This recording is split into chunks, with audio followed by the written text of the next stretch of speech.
got quiet in a hurry. Well, my single duty here on this special day is to introduce our Director of Athletics, David Williams, who will give you an overview about our Hall of Fame. David? Thank you.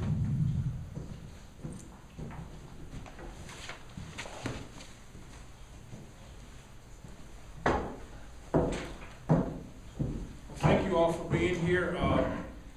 This is a press conference to announce our class. I guess we call it our 2015-2016 class of the Hall of Fame.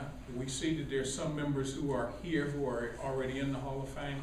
I'm not going to try to name names in case we miss some, but welcome to you all. Just for your information, this is our 6th Hall of Fame class.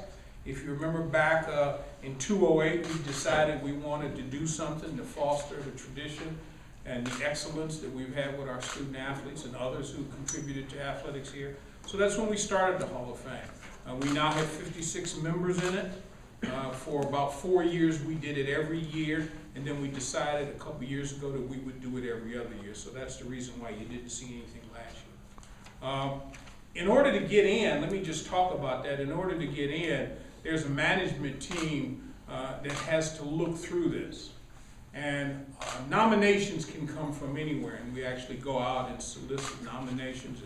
It's so interesting that even as late as this morning, I got a nomination from an extremely prominent political person in our state, and I had to write that person back by email and said, we'll think about it in 2 years. It's too late for this class, but we get nominations all of the time.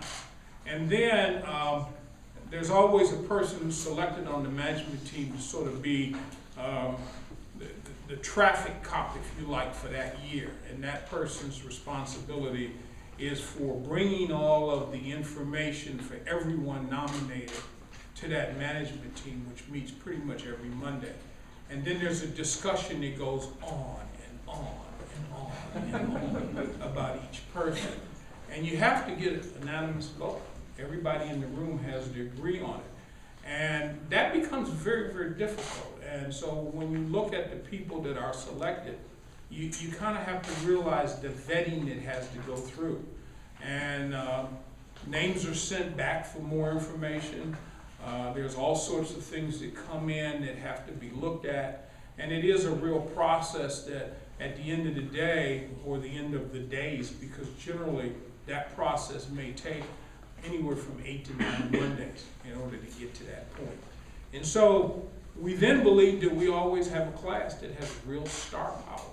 And certainly this class has as much, if not more, star power than any of the classes we've been able to induct into the Hall of Fame.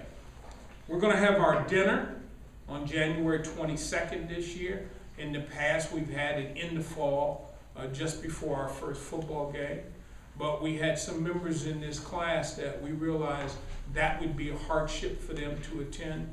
And so this time we moved it to January so as to accommodate that.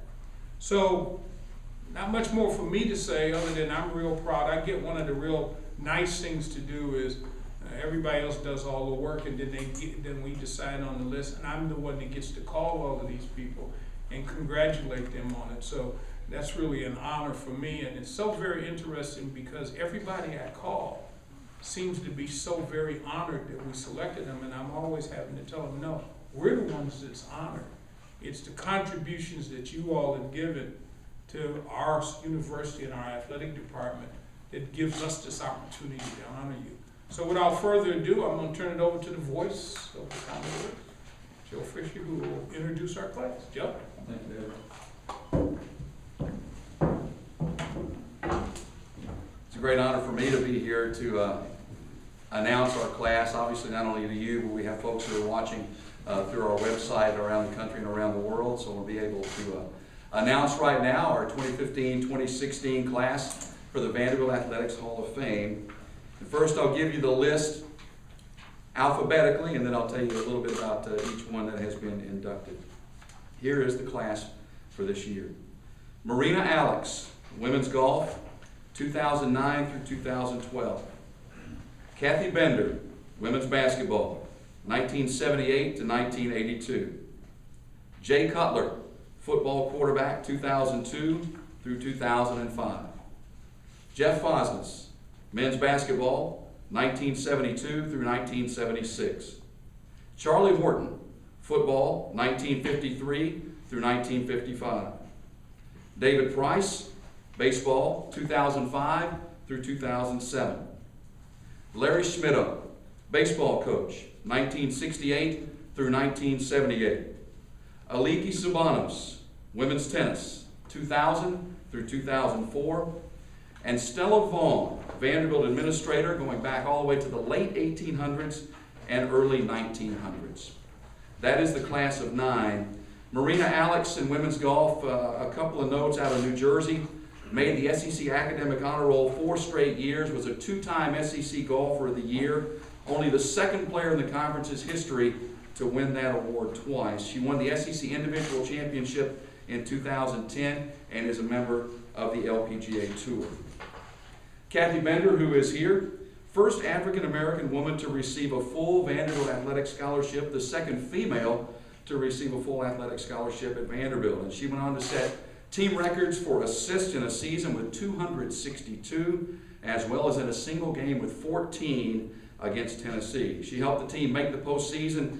That was the AIAW tournament back then. We made that tournament twice. Has remained very active at Vanderbilt as a member of the Vanderbilt and Nashville community and as a board member of the Vanderbilt Alumni Association.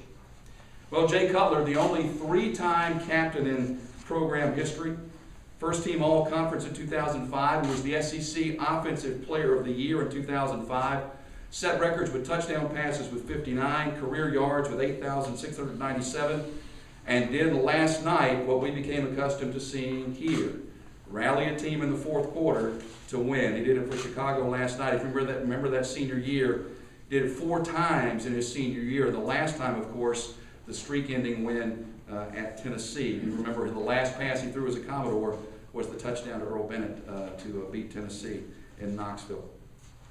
One of the members of the famed F Troop, Jeff Fosnes, graduated at the time as the program's second leading career scorer, 1,579 points, 2-time first-team All-Conference, 3-time academic All-SEC, helped the team win the SEC tournament in 1974, went on to make the NCAA All-Tournament team also in 1974, and stayed very close to the program right here in Nashville and Middle Tennessee. Charlie Horton was a leader of the 1955 Gator Bowl championship team, first-team All-Conference, third-team All-American, an SEC football living legend in 1998. He was a first-round draft pick in the NFL draft back in 1955, was also selected as the most valuable back in the SEC by the Birmingham Touchdown Club in 1955. Well, David Price, you could run the list of awards on and on and on. National Player of the Year, Dick Hauser Trophy winner, Golden Spikes Award winner, Brooks Wallace Award, Roger Clemens Award, SEC Pitcher of the Year, and of course, #1 choice in the Major League Draft, and has gone on to help put together his Project 1-4 Foundation. Has done wonderful things for young people here in the Middle Tennessee area. Larry Schmitto had great success as the head coach for Vanderbilt baseball, led the team to 4 consecutive Eastern Division championships from 1971 to 1974, won the SEC championship in 73 and 74, was the SEC Coach of the Year for 73 and 74. You told me at that time you had how many scholarships to work with? 3. So did it with a little smoke and mirrors there, but did a great job and extremely well remembered for those great years from 68 through 78. Aliki Subanos set all kinds of records for doubles play at Vanderbilt, a 3-time ITA and NCAA All-American in doubles, 2-time first-team All-SEC selection in doubles, 1-time second team, holds the record for consecutive doubles matches won with 15 in a row, an 82% winning percentage in her career, 119 doubles wins in her career, helped lead the Commodores at that time to the championship match in 2002, the Elite Eight in 03, the Final Four in 04, and is still around, obviously, as an assistant coach with Jeff McDonald for the women's tennis team. And finally, Stella Vaughn, who is a great story going all the way back to the turn of the century, one of just 10 women that were enrolled at the university back in the late 1800s, organized the first Vanderbilt women's basketball team in the fall of 1896, was the women's basketball coach for 20 years, was the physical education instructor and basketball coach for 9 years without pay. Don't think that would happen these days. Was the dean of women in 1925 and was really instrumental in getting the female and the women's programs started here at Vanderbilt. That is our class of 9, and as you see, we have 5 of them here with us, and wanted to ask, David Price is going to come up and just give you a few words, kind of speaking, I think, in part for the group, but also just for being a part of this class in the Hall of Fame. David? First and foremost, thank you all. Congrats to everybody that's here and the others that aren't.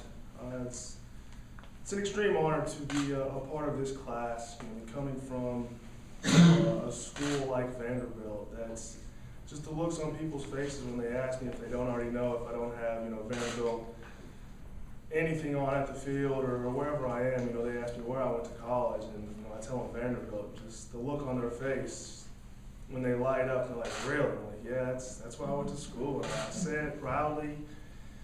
It means the world to me. I mean, what this school gave me, while I was here, just the lessons that it taught me. And I'm not talking about baseball. Just it made me mature as a person. It made me mature as a man. It's what I needed. It was the perfect scenario for me at the time, and I'm sure it helped everybody else. That's here as well. But those years here at Vanderbilt were the most cherished years of my life, and that was hands down the best decision that I've ever made was to come here. That's all I got.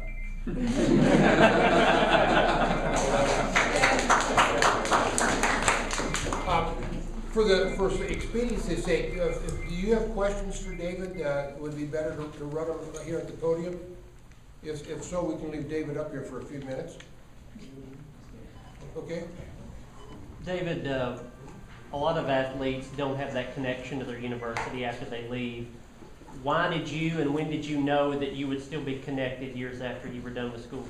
Just being around Coach Corbin, knowing and seeing how much he wanted guys that had either graduated or got drafted and then moved on from Vanderbilt, but still how he wanted those players to be connected to the program.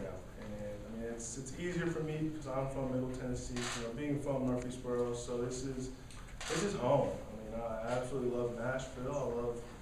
I love everything about it. My family's here, so I mean, for me it was an easy decision being from here. Coach Corbin, everything that he does for all the older players that want to come back, he makes it so easy for us. 'Cause I mean, I hear a lot of horror stories from a lot of other guys, talking about where they're going to work out in the off season and what they got to pay and just stuff along those lines. And Coach Corbin definitely makes all that extremely easy for us to come back, and this is home. David, you're a young man still in your athletic prime. Strange to think of being in a Hall of Fame, which is typically, connected with older people, I guess. It's special. It's very special. I mean, I don't think it matters, what age you are. Whenever you're a part of something, like this, that is a Hall of Fame. Coming from Vanderbilt, that's extremely special. David talked about the phone calls. Do you remember the phone call? I do. I was in the locker room in Toronto, and he shot me a text, told me, hey, I'd like to catch up. I gave him a call, and I was pumped. I was sitting there in the training room, and I was, like he said, I was like, oh, thank you very much, for nominating me or selecting me. He was like, no, thank you for everything you've done, and that's not the way I look at it. I feel like I've still got a ton to give back to Vanderbilt, for me to be able to even kind of catch up with what Vanderbilt has given and has done for me. So in my eyes, I'm still in the red. David, you guys have kind of got a little fraternity. You all come back and work out here together no matter what organization you're in. Is that unusual in pro ball, or do you have a rivalry with other schools, or how does that work? No, that's very unusual. I mean, as many guys that we have that went to Vanderbilt, we have a lot of guys that didn't. I mean, and they're all in the big leagues or they're working their way up. And Coach Corbin, he doesn't care if you went to Tennessee. If he doesn't care if you went there, he doesn't care where you went. He doesn't care if he recruited you and you didn't come here.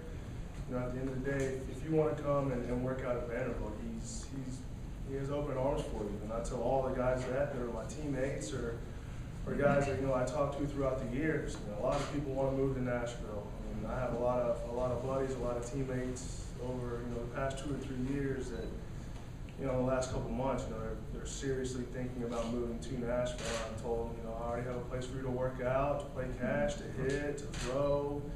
We've got everything here. So, I think this is just the beginning.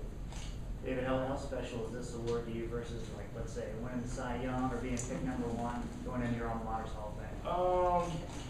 It's right up there with it. I mean, winning, baseball awards, that's, you could be a terrible person and win, those types of awards, as bad as that is to say. But, something that deals with character and stuff along those lines, that's what's special. I mean, baseball's gonna end for me at some point, but, me living and me being a good person and doing stuff the right way, that's what's gonna carry me through, the rest of my life. And that's the stuff that I cherish, so this is definitely very special. David, you obviously got a big decision coming up in the next couple of months. Assuming you're not going to tell us where you're going to be next year, do you want to be closer to Nashville? Does that factor in? What goes in the decision process? I have to talk to my agent. I just want to win. That's what I want to do. I want to win.